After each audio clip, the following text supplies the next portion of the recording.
Hello students. तो अभी तक हम लोगों ने सॉलिड स्टेट केमिस्ट्री के अंदर जो जो पढ़ा हुआ है उसके अंदर एक lecture last to last lecture जो हमारा था उसके अंदर मैंने आपको सिखाया था कि भाई ऑक्टाहेड्रल वाइड जो है और टेट्राहेड्रल वाइड है उसकी कैलकुलेशन हमने की थी कि कैटायंस जो है वो अगर ऑक्यूपाई कर रहे हैं टेट्राहेड्रल वाइड या तो ऑक्टाहेड्रल वाइड तो क्या क्या रिलेशन वहां पर आते हैं।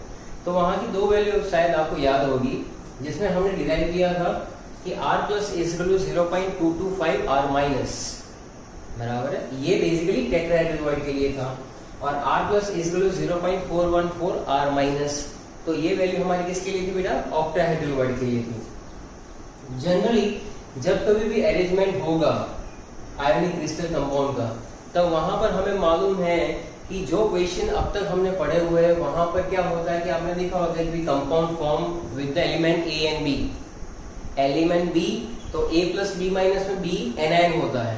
एनायन जनरली क्रिस्टल लेटेस में अरेंज होता है, तो आप देखना कि वहां पर हर बार लिखा होगा कि b arrange will be c से b बराबर है या तो f से c। तो एनायंस जनरली कहां पर प्लेस होते हैं? तो एनायंस जनरली लेटिस के अंदर प्लेस होते हैं, यानी कि उसकी अरेंजमेंट लेटिस में होती है। एनायंस में बहुत ही कम बार आपने देखा होगा कि वो वॉइड्स के अंदर आते हैं। तो आज हम लोग कुछ उसी के बारे में डिटेल डिस्कशन करने वाले हैं। आज का पूरा जो टॉपिक हमारा है बेटा वो बेसिकली जीडब्ल्यू और नीट के लिए ज्यादा प्रेफरेबल है। एनसीईआरटी के अंदर ये टॉपिक इतना डिटेल में दिया नहीं है बराबर। तो आज हम लोग उसके बारे में डिस्कस करने वाले हैं। आने वाले टाइम में हम लोग धीरे धीरे फिर कुछ प्रॉब्लम्स भी डिस्कस करेंगे, न्यूमेरिकल्स भी डिस्कस करेंगे, जिससे आपको आइडिया होता जाएगा। तो बेसिकली इसको कहते हैं रेडियस रेशियो रूल्स बराबर है, जो एक इम्पोर्टेंट टॉपिक है कॉम्पिटिटिव एग्जाम के लिए। तो हम लोग स्टार्ट करेंगे जहां पर मैंने कुछ डेटा सिंप्लीफाई करके लिखा हुआ है जो आपको समझने में बहुत ही इजी रहेगा बराबर है। तो आप देख सकते हैं कि सबसे पहला लिखा कि for the stability of ionic compound each cation surrounded by maximum number of anion.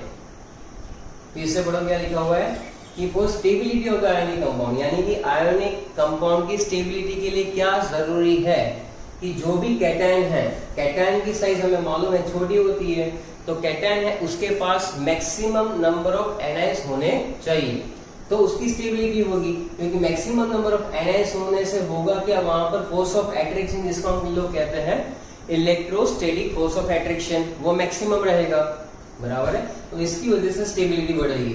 तो फिर से जरा ध्यान से देखिए कि for the stability of ionic compound each cation surrounded by the maximum number of anion for maximum electrostatic force of attraction, जिससे उसकी स्टेबिलिटी बढ़ेगी। तो ये चीज हमारा पहला पॉइंट है बराबर है। फिर आगे देखिए कि यहाँ पर लिखा हुआ है कि एक चीज मैं आपको क्लियर सी बात बता दूं कि बिगर जो एटम्स होते हैं या तो bigger ion will place into lattice structure. बड़े से जो आयन होते हैं वो कहां पर प्लेस होते हैं?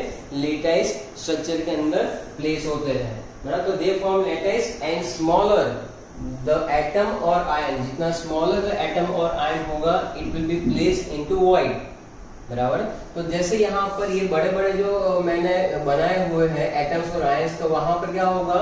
एनायंस होंगे। जहां पर वॉइड जनरेट हो रहा है वहां पर क्या होगा? कैटायंस होंगे। तो ये चीज बहुत ही इंपॉर्टेंट है। तो रेडियस रेशियो रूल्स जो है वो हमें आइडिया क्या देगा? वो हमें इस तरह से आइडिया देगा कि कहां पर कौन सी अरेंजमेंट पॉसिबल है, कहां पर कैटायन प्लेस हो सकते हैं, कहां पर एनायन प्लेस हो सकते हैं, और stability of the compound, coordination number of the compound, और किस टाइप का कंपाउंड बनेगा। The number of coordination number हमने पढ़ा हुआ है। कोऑर्डिनेशन नंबर का मतलब क्या होता है? जैसे मैंने 1 डायमेंशनल 2 डायमेंशनल वाले लेक्चर में आपको बताया था कि भाई 1 डायमेंशनल अगर आप अरेंजमेंट करते हो कोई बॉक्स के अंदर मार्बल्स की, तो आप कैसे करते हो उसमें कि भाई मार्बल्स रखते जाएंगे हम लोग 1 बाय 1। तो वहां पर आपने देखा था कि हर बीच वाली जो मार्बल थी आजू बाजू कितने को टच कर रही थी? 2 को टच कर रही थी। इसका मतलब कि कैटायन हो या तो एनायन हो, नेबरिंग कितने आयन से घिरा हुआ है, वो कैटायन हो या तो एनायन हो, उसके आसपास कितने एनायंस है, उसको ही हम लोग क्या कहते हैं? कोऑर्डिनेशन नंबर कहते हैं। तो बहुत ही सिंपल डेफिनेशन हम यहाँ पर लिख रहे हैं। The number of oppositely charge ion surrounding each ion is called coordination number. बराबर। The number of oppositely charge ion का मतलब अगर आप बोलो कि सर Na+ के आसपास, तो Na+ के आसपास क्या आएंगे, Cl- आएंगे, बराबर। तो Na+ के आसपास अगर Cl- की बात करूं मैं, तो Na+ जो था बेटा वो कहां पर था, तो आप देखो कि जरा मैं तुम्हें याद करवा दूं, तो ये जो मैं फिगर ड्रॉ कर रहा हूँ थोड़ी सी यहाँ पर, वो किसकी कर रहा हूँ, NaCl क्रिस्टल लेटेस की कर रहा हूँ। तो यहाँ पर आप देख सकते हैं कि ये जो सारे हैं वो क्या है, एनाइंस है, और यहाँ पर बीच में जो जनरेट हो रहा है वो क्या है, ऑक्टाहेड्रल वॉइड है। तो आप देख सकते हो ये छोटा सा डॉट है वो क्या होगा, मैंने आपको वो भी सिखाया हुआ है कि ऑक्टाहेड्रल वॉइड का लोकेशन कहाँ पर होता है। तो ऑक्टाहेड्रल वॉइड कहाँ पर होता है बेटा, जनरली बॉडी सेंटर के अंदर और एज सेंटर में। ये कहाँ पर दिखा है, बॉडी के सेंटर में। तो यहाँ पर अगर हम लोग ऑब्जर्व करें तो Na+ के आसपास कितने Cl है, तो 1 2 3 4 5 और 6, उसी को उसको कोऑर्डिनेशन नंबर कहते हैं। इसी तरह से Cl- के रेफरेंस में भी अगर हम लोग विजुलाइज करें 3D के अंदर, तो Cl- के आसपास भी 6 Na+ होते हैं। So the number of oppositely charge ion surrounding each ion is called coordination number, बराबर। अब हम लोग धीरे धीरे मेन पॉइंट्स पे आते हैं कि radius ratio rules basically apply किस पे होता है, किसके लिए हमें करना है। तो generally this rules are apply for the ionic compounds. किसके लिए रूल्स अप्लाई होते हैं, आयोनिक कंपाउंड्स के लिए होते हैं। आयोनिक कंपाउंड में जैसे कि NaCl हो गया, KCl हो गया, जिंक सल्फाइड हो गया, सीजियम क्लोराइड हो गया, बराबर है। तो ये सारी बातें जो है हमने यहाँ पर लिखी, कैल्शियम क्लोराइड है। तो पहला पॉइंट क्या सिंप्लीफाई मैंने किया हुआ है कि this rules are apply only for the ionic compounds, बराबर, क्लियर है। नेक्स्ट लिखा हुआ है कि रेडियस रेशियो है क्या। तब से हम लोग डिस्कस कर रहे थे रेडियस रेशियो के बारे में, हम लोग पढ़ने जा रहे हैं। तो रेडियस रेशियो का सिंपल सा मतलब ये रहता है कि it is the ratio of the cation to the anion, cation to the anion. तो बहुत ही सिंपल सी बात है कि रेडियस रेशियो को आपको इतना ही लिखना है कि इट इज कैटायन यानी R+ लिख लो, नीचे लिखा R-। तो कैटायन और एनायन का जो रेशियो होता है उसी को हम लोग क्या नाम देते हैं, रेडियस रेशियो नाम दे सकते हैं, बराबर। अच्छा, अब जरा ध्यान से देखो कि ये मैंने जो यहाँ पर लिखा हुआ है ये बहुत ही इंपॉर्टेंट है। ये इसका बेसिकली फॉर्मूला है कि रेडियस रेशियो होता क्या है। It is a ratio to the cation, it is ratio of cation to the anions. तो R+ जो है, R+ की वैल्यू जितनी इंक्रीज होगी, सीधी सी बात है, R+ की वैल्यू जितनी बढ़ेगी उतना रेडियस रेशियो का वैल्यू बढ़ेगा। तो लिखा हुआ है कि R+ इंक्रीजेस R और नीचे स्मॉल r लिखा हुआ है, तो radius ratio will be increases. तो जैसे जैसे R+ बढ़ेगा वैसे वैसे क्या होगा, यहाँ पर रेडियस का रेशियो इंक्रीज होगा। हमें मालूम होना चाहिए, हमने इनऑर्गेनिक केमिस्ट्री में 11 में भी पढ़ा हुआ है कि when any atom loses the electron to form the cation, that is R+ की बात कर रहा हूं मैं। when any atom loses the electron to form cation, what happens, तो the size of that ion will be decreases, उसकी size हमेशा से डिक्रीज होती है, क्योंकि एक इलेक्ट्रॉन लूज होने पे वहां पर पॉजिटिव चार्ज बढ़ जाता है, बराबर है, और बहुत ही ड्रास्टिक चेंज आता है। ऐसा नहीं है भाई तुम सोडियम एटम की बात करो और Na+ आयन की बात करो, तो there is a large difference in the value of atomic radius of Na and ionic radius of Na+। So parent atom से कैटायन हमेशा छोटा होता है और पेरेंट एटम से एनायन हमेशा बड़ा होता है। ये हमें याद होना चाहिए, पता होना चाहिए। तो यहाँ पर मैंने लिखा हुआ है कि R(A) यानी कि एनायन जो है it is very much greater than of cation, क्योंकि यहाँ पर जब एनायन बनता है तो एक इलेक्ट्रॉन गेन करेगा, बराबर है। तो इलेक्ट्रॉन गेन करने पे क्या होता है कि एनायन की साइज अपने पेरेंट एटम से बड़ी हो जाएगी।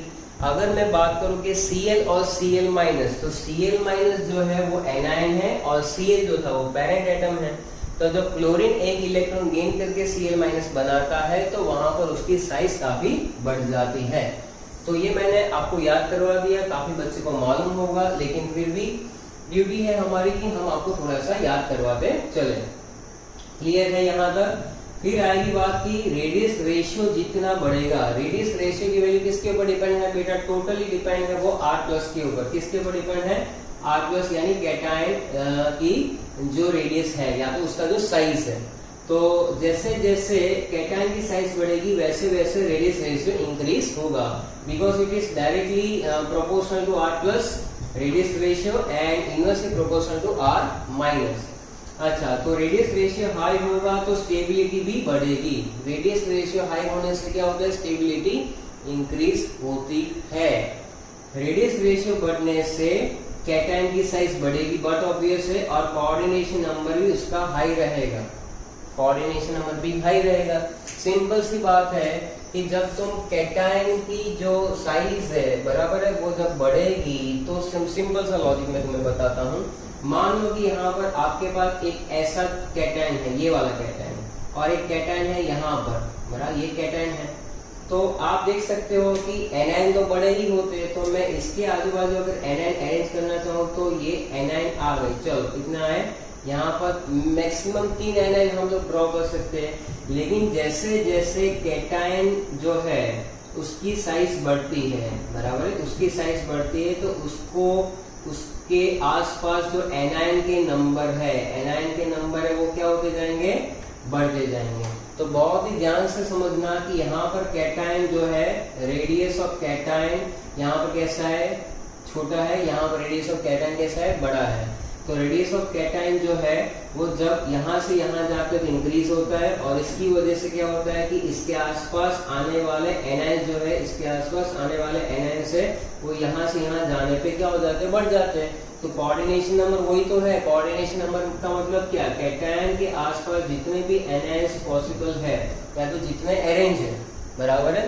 तो सिंपल सी बात है कि जैसे जैसे ये कैटायन की रेडियस बढ़ेगी, बराबर है, या तो वॉइड की साइज बढ़ेगी जहां पर कैटायन प्लेस होते हैं, तो वहां पर आजू बाजू एनायन जो है उसके नंबर्स भी बढ़ेंगे, और उसके बेसिस पे क्या होगा कि कोऑर्डिनेशन नंबर बढ़ता जाएगा। ये टेबल बहुत ही इंपॉर्टेंट है, इसके ऊपर हम लोग डिस्कस करेंगे। तो आप देखो कोऑर्डिनेशन नंबर यहाँ पर 8 आ रहा है, बराबर है, जहां पर रेडियस रेशियो की रेंज आप देखो सबसे हाईएस्ट है, बराबर है। मैं उस पर आ रहा हूँ। तो ये सारे पॉइंट्स क्लियर हो गए, बराबर। सबसे पहली बात क्या है, स्टेबिलिटी ऑफ आयनिक कंपाउंड के लिए क्या होना चाहिए, cation surrounded by maximum number of anion, बराबर है। उससे क्या होगा, फोर्स ऑफ एट्रैक्शन बढ़ेगा और उससे स्टेबिलिटी भी बढ़ेगी। फिर ये सिर्फ आयनिक कंपाउंड के लिए एप्लीकेबल है, बराबर है। तो आयनिक कंपाउंड में NaCl, KCl, ZnS ये सारे आ जाएंगे। फिर यहाँ पर रेडियस रेशियो का डेफिनेशन है कि रेडियस रेशियो क्या होता है, वहां पर it is basically ratio of the cation to the anion. Okay, radius ratio में जैसे जैसे कैटायन की रेडियस इंक्रीज होगी वैसे वैसे रेडियस रेशियो भी इंक्रीज होता चला जाएगा, और जैसे रेडियस रेशियो बढ़ेगा तो स्टेबिलिटी भी बढ़ेगी। चलो क्लियर है। फिर यहाँ पर हम लोग आ जाते हैं ये आयनिक कंपाउंड के फॉर्मेशन की कुछ बेसिक क्राइटेरिया है कि भाई क्यों आयनिक कंपाउंड कैसे फॉर्म हो सकता है, कौन सी ऐसी क्राइटेरिया है, कौन सी कंडीशंस है जहां पर फॉर्म होता है।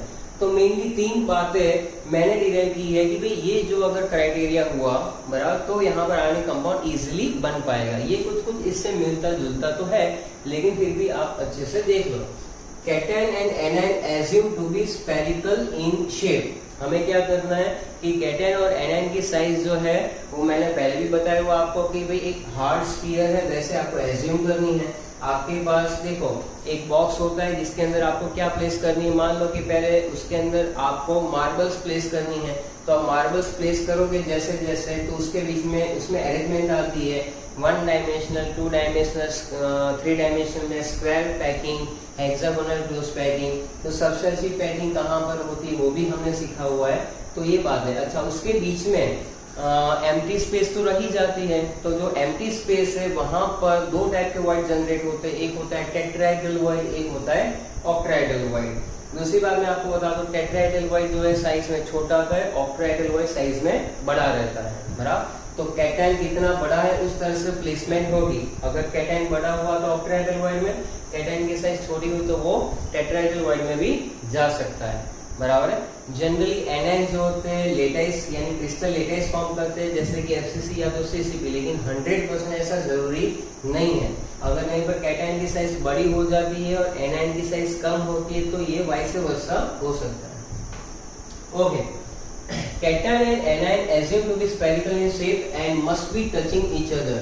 ये सब यहाँ पर दिखाया हुआ है, must be touching each other, तो ये तो होना ही चाहिए, बराबर है। चलो, anion generally will not touch other anion, ये एक आइडेंटिकल सिचुएशन है।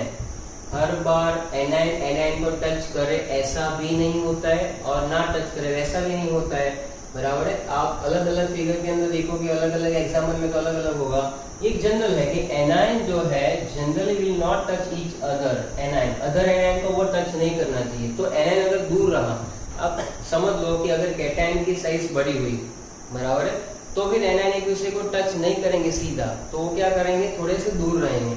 दूर रहेंगे तो अच्छी बात है। क्यों ऐसा होता है, मान के चलो बेटा कि यहाँ पर मैंने ये फिगर जो ड्रॉ की उसके ऊपर लिखा हुआ है स्टेबल, तो यहाँ पर आप देख सकते हो कि एनायन यहाँ पर टच कर रहे हैं, यहाँ पर टच नहीं कर रहे हैं।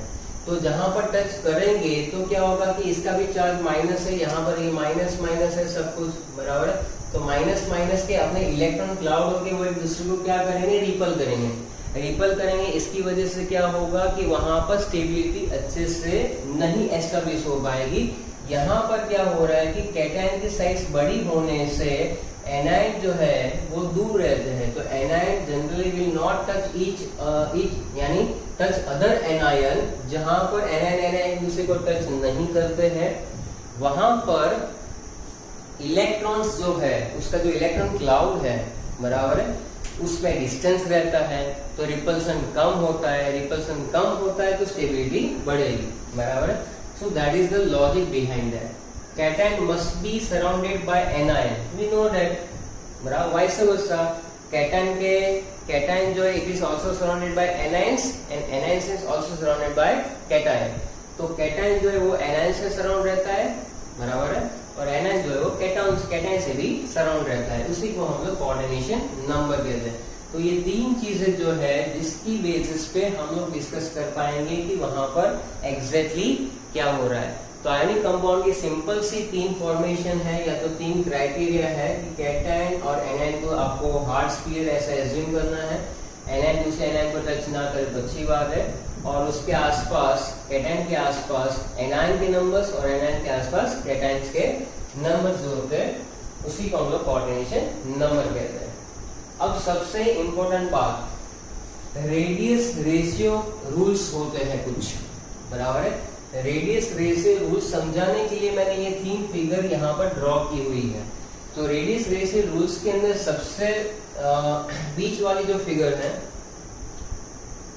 उसके बारे में पहले डिस्कस करेंगे। तो ये क्या है बेटा, एक स्टेबिलिटी लिमिट है।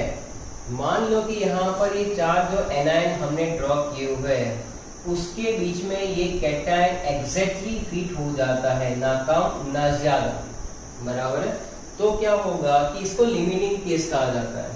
लिमिटिंग केस इसलिए कहा जाता है कि वहां पर जो वॉइड जनरेट हो रहा है उस वॉइड की जो वैल्यू हमें मिल रही है, उस वॉइड का जो रेशियो हमें मिल रहा है basically cation to anion R plus upon R minus का मिल रहा है 0.414। तो ये हमारी एक लिमिटिंग वैल्यू है, इसको बहुत ही इंपॉर्टेंट मान के चलो, क्योंकि उसी के बेसिस पे पूरा टेबल टिका हुआ है, बराबर। उसी के बेसिस पे सारा एक्सप्लेनेशन है कि लिमिटिंग केस जो है वो R plus upon R minus है, यानी कि 0.414 है, बराबर। तो ये 0.414 है, तब तक कोई प्रॉब्लम नहीं है, ये वैल्यू फिक्स है, बराबर। इसके अंदर अगर कैटायन प्लेस होना चाहता है तो आराम से प्लेस हो सकता है। अब ये वैल्यू इससे बढ़ सकती है या तो घट भी सकती है। तो क्या होगा, कौन सी रेंज में हम लोग क्या डिस्कशन करेंगे। तो सबसे तीन जो इम्पोर्टेंट है वो पहले हम लोग डिस्कस करेंगे, जिसमें ये है सेकंड, थर्ड एंड फोर्थ।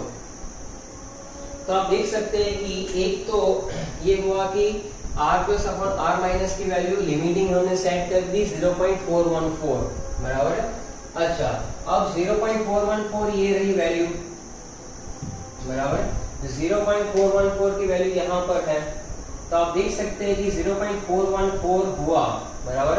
तब तक वहां पर कैटायन की अरेंजमेंट जो है वो रहेगी, बराबर है। और ऑक्टाहेड्रल के अंदर ये ऐसी वैल्यू फिक्स है जहां पर ऑक्टाहेड्रल क्वाइट जनरेट हो जाता है और उससे ऊपर और उससे नीचे भी रहता है। तो 0.414 जो है उससे अगर बड़ी वैल्यू हुई तो क्या हुआ, उससे अगर बड़ी वैल्यू हो जाती है तो क्या हो सकता है तो जब 0.414 से वैल्यू इंक्रीज हो जाएगी, बराबर है, इससे वैल्यू बढ़ेगी तो वो यहाँ तक जा सकती है 0.732। तो ये एक रेंज है, यहाँ से अगर यहाँ तक की वैल्यू हुई तो वो अरेंजमेंट कैसा होगा, ऑक्टाहेड्रल। कैसा होगा, ऑक्टाहेड्रल।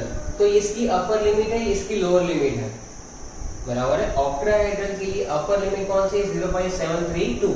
यहाँ तक होगा तब तक चलेगा, यहाँ तक होगा तब तक चलेगा। तो सबसे पहली बात देखो कि r प्लस अपन r माइनस की वैल्यू 0.414 से बड़ी होनी चाहिए और 0.732 से कम होनी चाहिए, तब तक वो अरेंजमेंट कैसी रहेगी, ऑक्टाहेड्रल रहेगी। क्या रहेगी, ऑक्टाहेड्रल रहेगी।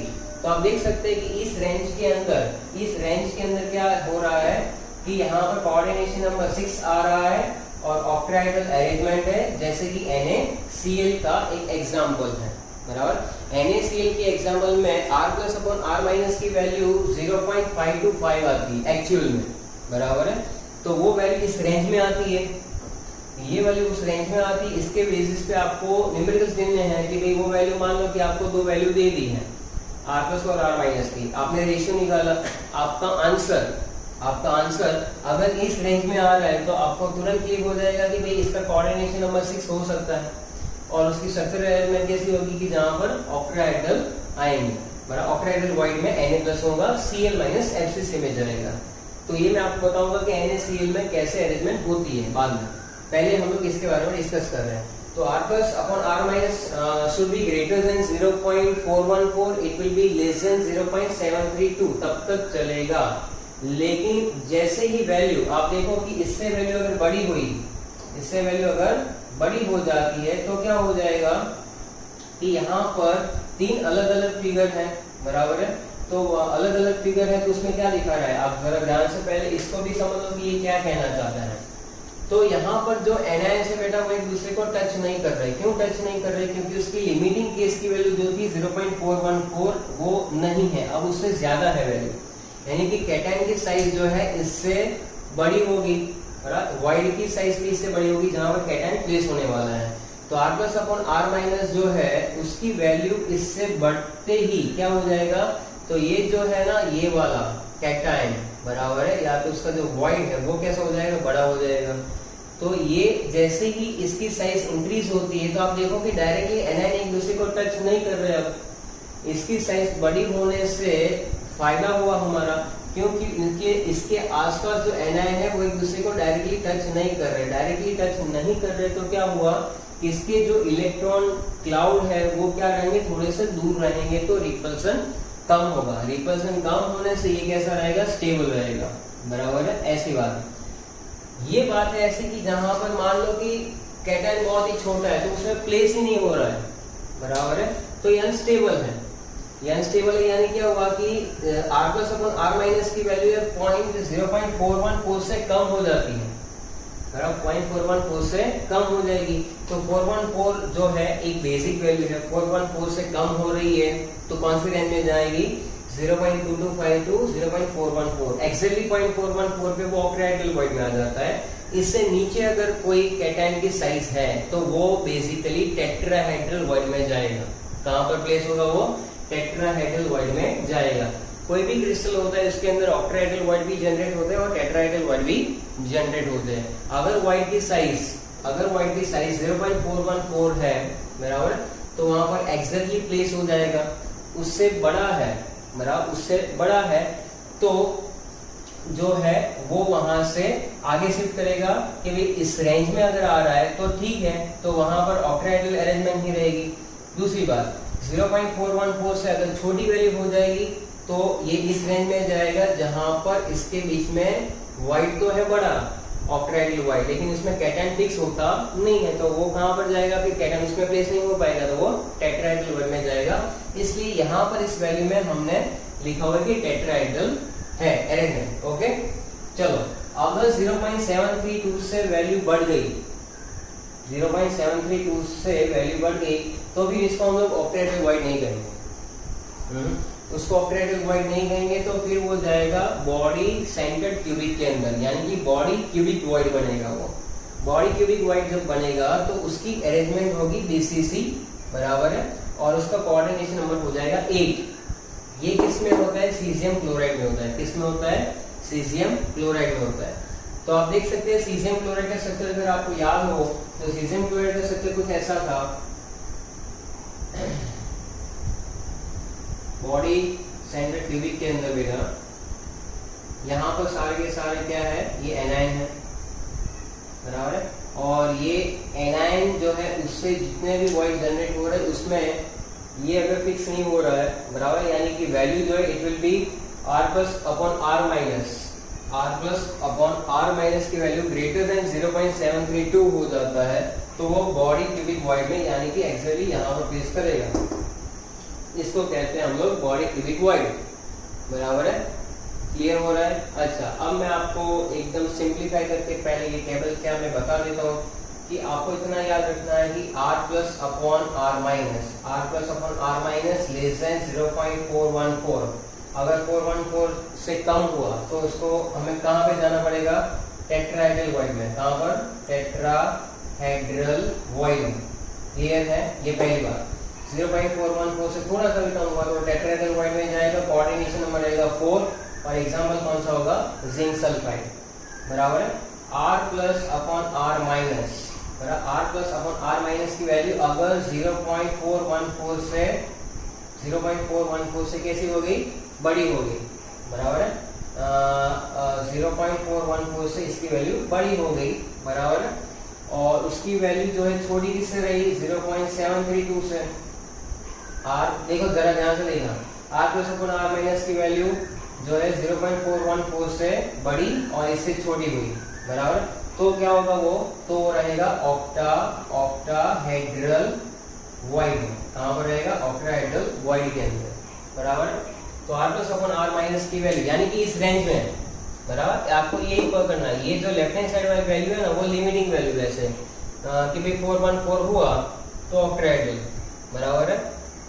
इससे छोटा हुआ तो इसमें जाएगा तो वो टेट्राहेड्रल, और अगर इससे बड़ा हुआ तो यहाँ तक तो वो ऑक्टाहेड्रल वॉइड में रहेगा, लेकिन इससे अगर वैल्यू बढ़ गई, इससे वैल्यू अगर बढ़ गई तो कहाँ पे जाएगा? BCC यानी कि बॉडी सेंटर क्यूबिक के अंदर, बराबर। वो बनेगा सीजियम क्लोराइड जैसा स्ट्रक्चर। तो इस तरह से आपको ये टेबल जो है फिर से मैं एक बार बता देता हूँ। बीच वाला केस कैसा है? स्टेबिलिटी यूनिट है, स्टेबिलिटी लिमिट है। स्टेबिलिटी की लिमिट यानी क्या? कि लिमिटिंग केस में r plus upon r minus will be 0.414, बराबर। ये स्टैंडर्ड केस है कि जहां पर ऑक्टाहेड्रल वॉइड के अंदर कैटायन प्लेस हो सकता है, बराबर है। एक रेंज है इसकी भी 0.414 से 0.732 तब तक चलेगा। 0.732 is the upper value for the octahedral void. अगर वो उससे बड़ा होता है तो फिर वो वॉइड ऑक्टाहेड्रल वॉइड में प्लेस नहीं होगा, तो किस में जाएगा? बॉडी क्यूबिक वॉइड के अंदर, वहां पर प्लेस होगा, बराबर है। और अगर 0.414 से छोटा हो गई वैल्यू, बराबर, तो वो कहाँ में जाएगा? टेट्राहेड्रल वॉइड के अंदर। दैट्स इट, बराबर। इतना सा अगर आपने समझ लिया तो ये टेबल आपको पूरा समझ में आ जाएगा, बराबर।